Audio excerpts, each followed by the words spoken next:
ရှေ့တိမ်မှမြင်ကွင်းကြောင့်ဟေမန်ထွန်းရဲ့ခြေလမ်းများတုံသွားပါတယ်။သူမရဲ့ရုတ်တရက်စိတ်ပြတ်သောအတန်ထွက်ကိုလူကြားသွားလိမ့်မလားစိတ်ပူမိ။ဒါပေမဲ့ပိန်းနိုင်ရင်အောင်မှထိုလူမှကြားမိမှမတူပါ။အနေငယ်မိုးချုံနေပြီဖြစ်လို့တဲတဲကွယ်ကွယ်မမြင်ရပါ။ပုံမှန်တဲ့တန်းအရာယောက်ျားတစ်ယောက်လို့သိလိုက်ရတယ်။လမ်းတွေထဲမှာပဲထိုလူနဲ့ပတ်ပိန်ဆုံမိတာကိုတော့မိန်းကလေးနေနဲ့ရင်တုံမိပဲ။ထိုနေ့ကုမ္ပဏီမှာအလုံးများနေတော့ဆောင်အိမ်ပြန်နောက်ကြတယ်။မိုးကြုံရင်အမေတယောက်တော့မျောနေတော့မိ။သူမအိမ်မှာလမ်းမကြီးနဲ့မဝေးပေမဲ့လမ်းတွေလေးတွေဝင်ရပါတယ်။ဘတ်စကားမှအစင်ပြီးရောက်ချင်းစောနဲ့ဝင်လာခဲ့ပေမဲ့ခြေလမ်းများတုံသွားခြင်းဖြစ်တယ်။အခုချိန်မှာအမေဟာဖျားစင်ပရေနာမှာရှိပေမဲ့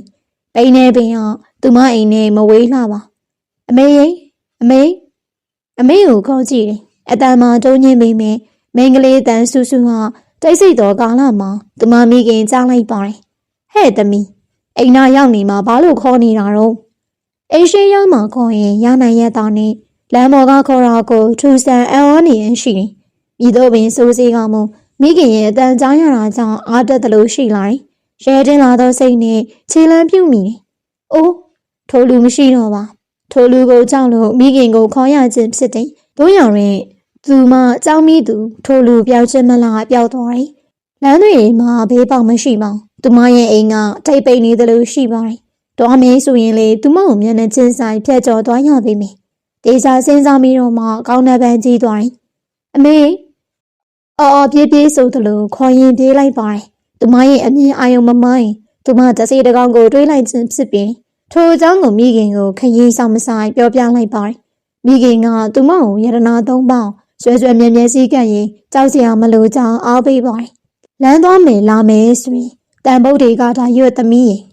ရင်စစ်သူရဲ့မိခင်တော်မြရင်ကတန်ပုတ်တွေကဒါရွတ်လို့အခုနေအိမ်ကိုရောက်ခဲ့ခြင်းဖြစ်လေတယ်။သူမရဲ့အငယ်ဆုံးသမီးဖြစ်တဲ့ဟီမန်ထွန်းဖွားမြင်ပြီးမှယောက်ျားကွဲလွန်ခဲ့တယ်။သူမမုံဆိုးမဘဝနဲ့တက်သမျှမှတ်သမျှစီးပွားရှာကသမီး3ယောက်ကိုကျွေးမွေးဆောက်ရှောက်ပါတယ်။သူမနေထိုင်တဲ့မြေဝကျူးပေါ်မှာဆွေမျိုးတင်ကဟာများရဲ့ကုညီဆောင်မမှုကိုအလိုက်ထားရရှိခဲ့ပါတယ်။တို့ရတဲ့သမီးများကြီးပြင်းလာတဲ့အခါကုန်ကြစည်ရင်များမှလည်းတက်လာခဲ့ပါတယ်။ပထမဆုံးမိခင်ကိုကုညီသူကတော့သမီးကြီးဂိမ်းမန်ထွန်းဖြစ်ပါတယ်။မိသားစုကိုတစ်ပတ်တစ်လမ်းကကုညီဖို့အထည်ချိတ်လုပ်ငန်းလုပ်ပါတယ်။ကျွမ်းကျင်လာတဲ့အခါအဆက်အသွယ်များနဲ့ရန်ကုန်မှာလုပ်ပါတယ်။မြို့ငယ်မှာလုပ်နေခြင်းတဲ့ရန်ကုန်မြို့မှာလုပ်ရင်ပို့ပြီးတော့တွေးကြကြောင်သိရတာကြောင့်ရန်ကုန်မှာအခြေပြုကလုပ်ငန်းလုပ်ပါတော့။မိခင်ကျေးဇူးတည်တတ်သူများမစင်းရဲနိုင်ဆိုတဲ့စကားအတိုင်းသူမရဲ့လုပ်ငန်းများတစားအောင်မြင်လာပါတယ်။ထိုအခါသူမလိုပဲအလုပ်ကိုင်ခွင့်လန်းရှာဖို့ညီမဖြစ်သူအတန်ထွန်းနဲ့ဟေမန်ထွန်းတို့ကိုရန်ကုန်ကိုခေါ်လိုက်ပါတယ်။ညီမ3ဟန်ချက်ညီကြိုးပမ်းခဲ့ပါတယ်။ဝတန်ထွန်းမှာမလေးရှားနိုင်ငံသွားလို့အလုပ်လုပ်ဖို့အခွင့်အရေးရရှိသွားပါတယ်။များမကြမီဟေမန်ထွန်းအောင်လည်းကုမ္ပဏီတစ်ခုရဲ့စီမံခန့်ခွဲဌာနမှာအလုပ်ရသွားပါတယ်။ထိုအခါမိခင်တော်များရင်စဉ်းစားရပေတယ်။သမီးကြီးနဲ့သမီးငယ်မှာရန်ကုန်မှာအလုပ်ရနေ။သမီးလည်းခွင့်ရလို့ရန်နေငယ်ပြန်လာရင်လေမိမိရရန်ကုန်မှာရှိရင်ပို့ပြီးတော့အဆင်ပြေမယ်။ဒါကြောင့်မွေးရမြေကိုစွန့်ခွာလို့ရန်ကုန်မှာအိမ်တလုံးရှာရပြီလေ။မိတ်ဆွေများရှာပေးတဲ့အိမ်မှာထူပြီးကောင်းလာတွေမဟုတ်ပေမဲ့လမ်းမကြီးနဲ့နီးတော်ကြောင့်တွားရေးလာရေးလွယ်ကူတာကြောင့်အစားအဆင်ပြေပါလိမ့်။သမီးတို့ရဲ့ဘာကြီးဦးဖိုးမောင်လေးမကြရောက်ရှိလာတတ်တယ်။အစားအဆင်ပြေတယ်လို့ဆိုပေမဲ့ရောက်ခါစားဖြစ်နေတာကြောင့်အိတ်သက်မင်္ဂလာစားတဲ့ကုသိုလ်ကောင်းမှုများမပြုလုပ်ရသေးပါ။ခုချိန်မှာမဟာတကြံကာလနီးပြီဖြစ်လို့တကြံပြီးမှကောင်းမှုပြုလုပ်ဖို့စဉ်းစားထားခဲ့ကြတယ်။ပိန်းလေးပင်အောင်ကလူအကြောင်းလေးခေတ္တမေးပြောက်ထားကြပါတယ်။တကြံနီးတဲ့အခါဘာကြီးဦးဖိုးမောင်ရောက်လာတယ်။ဘာကြီးကိုပင်ဟေမန်ထွန်းကဖျားစင်နီးမှာအိတ်ဖို့စီစဉ်ပေးပါတယ်။ပရင်းပေါင်းမှာတန်စကားများတက်ထားတာကြောင့်ဖွင့်လို့ထားနိုင်တယ်။ပူအိုက်သောကာလမှာအဆင်ပြေလာပါတယ်။တကြံတန်နေညနေမှာထူးခြားမှုတရကြုံရပြန်ပါတယ်။မိခင်နဲ့သမီးများမှာအောက်ထပ်မှာရှိနေစဉ်ဘာကြီးဦးဖိုးမောင်တဦးလေးတောင်အိမ်ပေါ်မှာရှိပါတယ်။အားလုံးကအိမ်ပေါ်ကျောင်းရင်ချိန်မှာတော့ထူးထူးဆန်းဆန်းအတန်မြောက်ကြားရပါတော့တယ်။တစားကောင်လူတယောက်ကဒုံနေချစ်တယ်လို့အတန်ပြင်းကြားလိုက်ရပါတယ်။ဦးဖိုးမောင်အိမ်ကထားလို့စူးစမ်းပြီးအိမ်အောက်ထပ်မှာအိမ်နေတဲ့ဟေမန်ထွန်းတို့သားမေးရောင်နဲ့တက်လာကြည့်ကြပါတယ်။ဘာဆိုဘာမှမတွေ့ရပါ။တစုံတဦးကတန်စားကောင်ကိုဒုံနေချစ်လို့နေ။နေပြီးမှအိမ်ပေါ်ကိုခိုးတက်ရပြီ။ကျွမ်းကျင်သောတခိုးတဝက်ဆိုရင်လေအခုလိုမျိုးတန်ပေးမှာမဟုတ်ပါ အားလုံးကစိတ်ပူလို့ဟိုဒီရှာကြီးလုံးနေစင်မှာညီးတန်တကူထွက်လာတယ်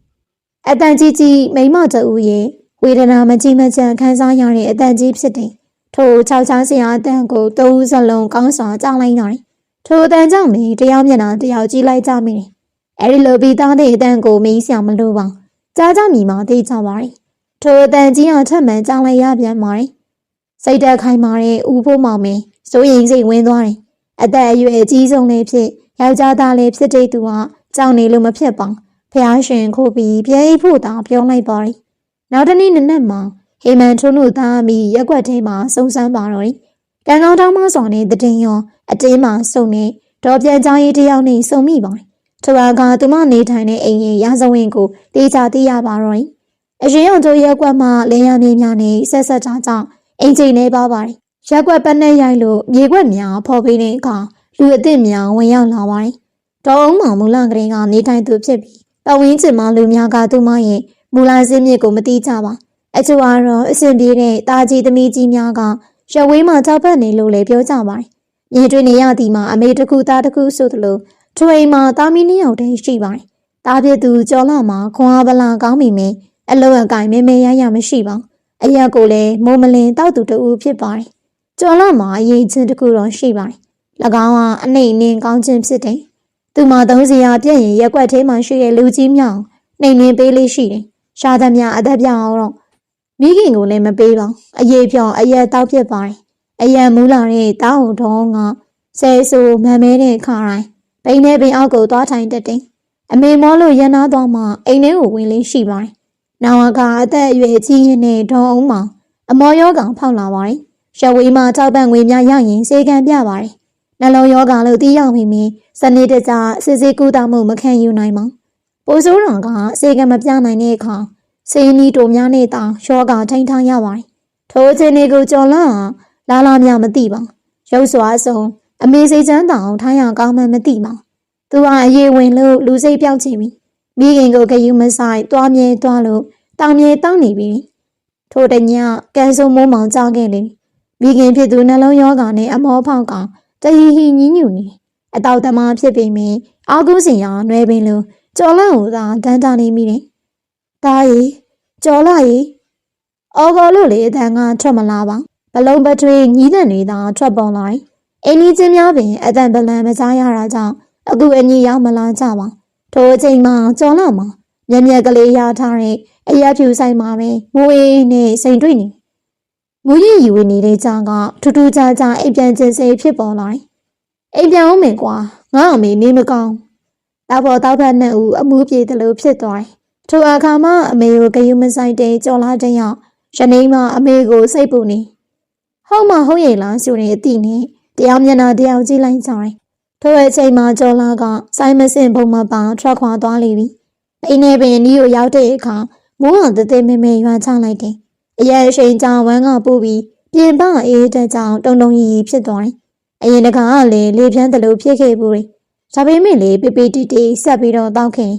အခုအခါထပ်ဖြစ်ပါသလားလို့စဉ်းစားမိလို့မျက်လုံးပြူးသွားတယ်။ဝုံကနေမိုးချိန်တန်နဲ့အတူတူဝေါကနေထိုးအံလိုက်တယ်။ခေါင်းလေးမောင်မိုက်ကနေဖြစ်ပြီးတော့ထိုးလဲကျသွားတယ်။အမြင်အာရုံများဝေဝါလို့အမောင်တိကျသွားတယ်။မနက်လေးနေ့ကပိန်းနေပင်အောက်မှာလဲနေတဲ့ကြော်လကိုတွေးလိုက်ရတယ်။အရက်အလွန်မူလို့လဲနေတယ်ထင်လို့တချို့ကကြော်ခွာသွားကြတယ်။မသိငါကိုလေးလာကြည့်တဲ့အခါတေဆုံးနေကြောင်တွေးလိုက်ရတယ်။အိမ်ကြီးချင်းများကတော့အကြောင်းကြားပြန်သွားတဲ့အခါ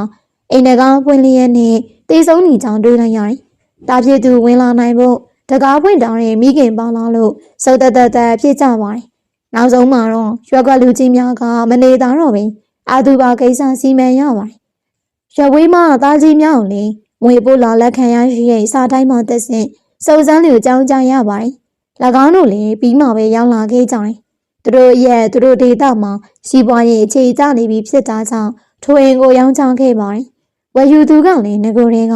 ပြန်ရောင်းဖို့ရည်ရွယ်ချက်ရှိခဲ့ပါတယ်။တော်များရင်ကဝယ်ယူမီဆိုတဲ့အခါကြာမထိန်သိမ်းခဲ့ရပါ။တင်းနဲ့အမျက်အငွေနဲ့ရောင်းချခဲ့ခြင်းဖြစ်ပါတယ်။ဆက်စုံတီးလိုက်ရတဲ့အခါဟေမန်ထွန်ပို့ပြီးတော့ကြောက်မှန်သွားပါတယ်။ဒေါ်ဦးတို့သားမိလည်းအစိမ့်သေးမဟုတ်ပေမဲ့လည်းရုတ်တရက်နှလောင်းပြိုင်သိမ်းဆုံးခြင်းဖြစ်တယ်။ထိုအိမ်ကိုလည်းသူတို့ရောင်းချခြင်းမဟုတ်တာကြောင့်စိတ်ဆွဲနေမိ မကြမလွန်ရှိနေသည်မှာတန်တရားဖြစ်เสียမလို့ပါအိမ်မှာဖုန်ကြီးပင်လို့ပရိတ်ရိုးရရင်ကောင်းပြီတို့ရရင်နှင်းစန်းတရက်နေ့ဖြစ်တာကြောင့်တန်ဃာတော်များမအားလဲကြပါမိခင်ဖြစ်သူကရက်ွက်တွေမှာပင့်တန်ဃာတွေကြွလာပြီးပရိတ်ရိုးကမဝါဖတ်တဲ့အခါမှာပရိတ်ကြီးတွေပရိတ်သေးတွေပို့ထားပေါ့အလူငွေတော့တမိတက်နိုင်တဲ့လောက်ထဲလိုက်ပေါ့အဲ့ဒီလိုမျိုးကြံပေးလေသူကဟိမန်ထွန်ဝမ်းသာသွားပါတယ်ထုံတန်းစင်လာအတိုင်းနေခုနှစ်ဆုံးပါတဲ့ပရိတ်ရိုးပြင်တဲများအချီလုံးများနဲ့နနွေးမုံထည့်ထားတဲ့ဆံများကိုပါစီစဉ်ထားပါတယ်ပရိတ်ရရဖို့ရွှေတံပလင်းများကိုလည်းအဖုံးဖွင့်လုပ်ထားပါတယ်တန်ဃာတော်များပရိတ်ရိုးကမဝါဖတ်ပြီးပြန်ကြော်သွားတဲ့အခါမှာတော့ပရိတ်ပန်ပရိတ်ကြီးပရိတ်သေးပရိတ်ဆန်နဲ့ပရိတ်ရည်များကိုအိမ်ကိုယူဆောင်လာခဲ့ပါတယ်အိမ်ကိုရောက်တဲ့အခါပရိတ်ပန်းများတောင်လေးတောင်မှချီပါတယ်ပရိတ်ရည်ပရိတ်သေးနဲ့ပရိတ်ဆန်များကိုအိမ်တွင်နေရာအနှံ့ကိုပင်ကျဲပတ်ပါတယ်ထို့များမကသေးပါအိမ်ပတ်ပတ်လေးကိုလည်းပရိတ်ချီနေတားပါတယ်နေစံတရက်နေ့ကုသိုလ်ဖြင့်၅ပါးတီလံခံယူပြီးနောက်မှာပဋ္ဌာန်းဒေသနာတော်ကိုလည်းအတန်ထွက်လို့ရွတ်ဖတ်ခဲ့ပါတယ်ထို့ညမြည်သည့်တန်မှမကြားရသလိုမြည်သည့်နောက်ရှက်မှုမျိုးလည်းမကြုံရပါနောက်ရများမှလည်းအေးအေးဆေးဆေးပင်ဖြစ်ပါတယ်တဖြည်းဖြည်းစိတ်လက်ပေါ်ပါကကိုယ်လုံးလေးကိုလည်းမအားကြတော့မို့အိမ်တွင်ပရိတ်ရွမဲကိစ္စပေါ်ပေါ်ဆာဆာနေမိခဲ့ကြတယ်တညရာသီဥတုပူအိုက်တာကြောင့်ဖျားစင်တပီကပရင်ပေါက်ကိုဟိမန်ထွန်ဖွင့်လိုက်ပါတယ်ဟင်အော်တုံလို့သွားတယ်အမမချင်းပိန်းနေပင်ကိုကြည့်လိုက်တယ်လူလုံးမကွဲပြီမင်းလေယောက်ျားတရံနဲ့အဖွားကြီးတရံတဦးကိုပဲတွေးလိုက်ရတယ်လူလုံးမကွဲပြီမင်းလေယောက်ျားတရံနဲ့အဖွားကြီးတရံတဦးကိုတွေးလိုက်ရတယ်အမေအိမ်ထဲကိုမျက်နှာလွဲလို့အမေကိုခေါ်ပါတယ်အမေထူးတန်မရှင်မနာပိန်းနေပင်ကိုကြည့်လိုက်တဲ့အခါသူတို့ကိုမတွေ့ရတော့ပါပရိတ်ရည်ပရိတ်သေးများကြောင့်အိမ်ထဲမဝင်ရတဲ့တစေပိန်းနေပင်အောက်ကခြောက်ချင်ပြီအမေသမီးတို့ကုသိုလ်ကောင်းမှုတစ်ခုခုလုံးမဖြစ်မယ်ထင်တယ်သမီးဆန္ဒရှိတယ်ဆိုရင်လေအိမ်နာအကြောင်းကဆရာတော်ကိုပေးကြတာပေါ့အဲ့ဒီလိုနဲ့ဆရာတော်ဥပဏိတောင်ပဲအိမ်ကိုပေးဆောင်ခဲ့ရပါတယ်ဆရာတော်နဲ့ပင့်တန်က၄ပါးကြွရတဲ့အခါအကျိုးကြောင့်ခရီးစစ်တွင်ကြောင့်ရှောက်ထားကြပါတယ်ဆရာတော်ဥပဏိတောင်မှာအသားဖြူဖြူဥပတိယုတ်ကောင်းပြီးစကားအယောင်မှလည်းညင်သာသိမ်မွေးလာပါတယ်တကယ်မတို့ကြောက်လန့်ပြီးပရိတ်ချီတွေနဲ့ကာယံထားတော့သူတို့နေလို့မရဘူးလေအဲဒါကြောင့်ပိန်းနေပင်အောင်သွားတာပေါ့ပါဠိစာပေမှာတော့တရားတစ်စီ6လမ်းတက်တာကြောင့်တစေလို့ခေါ်တာပေါ့ဟိမန်တုံးကသူတို့ကအာရရ6နေတော့တပည့်တော်မတို့လန့်တာပေါ့အာရရရှိလို့တော့မဟုတ်ပါဘူးတကယ်တော့ဒကမာလေးကို6လမ်းစီခြင်းနဲ့စိတ်နဲ့ပြတာမဟုတ်ပါဘူးသူတို့ရှိနေကြောင်းနဲ့ကုသိုလ်ပြုပြီးဖို့ကိုညီတောင်းတာပါအဲ့ဒါလူရိယနားလည်မှုလွဲပြီးတော့6တယ်လို့ထင်နေကြတာပါအမှန်တော့စားရမယ်မယ်တောက်ရမယ်မယ်ဖြစ်နေတယ်သူတို့ဘဝတကယ်သနာစရာကောင်းလာပါတယ်ပြီးတော့နေစရာလည်းမရှိတော့ဒကမာလေးတို့ကဒီအိမ်ကိုဝယ်ပြီးပြီမို့တို့ပိုင်ပြီလို့ယူဆရင်လောကနေရမှာအရာမှန်ပါတယ်ဒါပေမဲ့သူတို့ခင်ဗျာနေစရာလက်လွတ်ဖြစ်သွားတာလက်တွေ့ပဲလေတပည့်တော်မတို့ဘလို့ဆောင်ရွက်သင့်ပါသလဲဖေ။မြေတာထားပါတကမလေးမြေတာတို့ပွားများရင်လည်းရပါတယ်ဆရာတော်ကြီးတွေဟောတဲ့မြေတာနီးတွေလည်းထိရောက်ပါတယ်မြတ်စွာဘုရားရဲ့ပရိတ်တရားတော်ကိုသူတို့အပေါ်အနာယူတဲ့လက်နက်အဖြစ်မသုံးသင့်ပါဘူးဆရာတော်ကခေတ္တရနာလို့ဆက်ဟောပါတယ်သူတို့တရားအတူတူနာဖို့လေးလေးစားစားဖိတ်ခေါ်ပါအဲ့ဒီကုသိုလ်ရဲ့အဖို့ဘာကောင်သူတို့ရအောင်အမျှဝေးပေးပါဒါတို့ခေါ်နိုင်ရင်သူတို့ကျွလွတ်ပြီးကောင်းနေဘဝကောင်းနေဘုံဌာနကိုရကြမှာပါတစ်ချိန်နဲ့ဒါတို့မခေါ်နိုင်ရင်နှစ်ချိန်သုံးချိန်လုပ်ပြီးပါနှုတ်နှစ်ဖက်မြစ်တာထားပြီးမြစ်တာပွားတာဖះအကြိုက်ဆုံးပဲတပည့်တော်မှာနားလေပါပြီဖះထို့နောက်ဆရာတော်ဥပန္တိတပရိသတ်ကို၅ပါးသီလခံယူဆောက်တည်စေပါတယ်အဲဒီနောက်မြတ်တာတုတ်တရားတော်ကိုချီးမြှင့်ပါတယ်နောက်ဆုံးမှာတော့လူရန်မှုစုစုတို့ကိုရေစက်ကြအမျှဝေပါတယ်တော်အုပ်နဲ့ကျော်လာတို့သားမိကိုနာမည်ခေါ်ပြီးတော့အမျှဝေပေးပါတယ်မြေတာတုံနေပြုလုပ်ခြင်းသာကောင်းကျိုးရှိပြီလေနောက်အခါမှလည်းပိနေပေအောက်မှတစီများလုံးဝမတွေ့ရတော့ပါဟုတ်ကဲ့ပါပရိသတ်များရှင်ဇလုံးကတော့ဒီမှာပဲပြီးဆုံးသွားပါပြီစောနီနာဆင်ပေးခဲ့ကြတဲ့ပရိသတ်များအားလုံးကိုထူးပင်ကျေးဇူးတင်ရှိပါတယ်ရှင်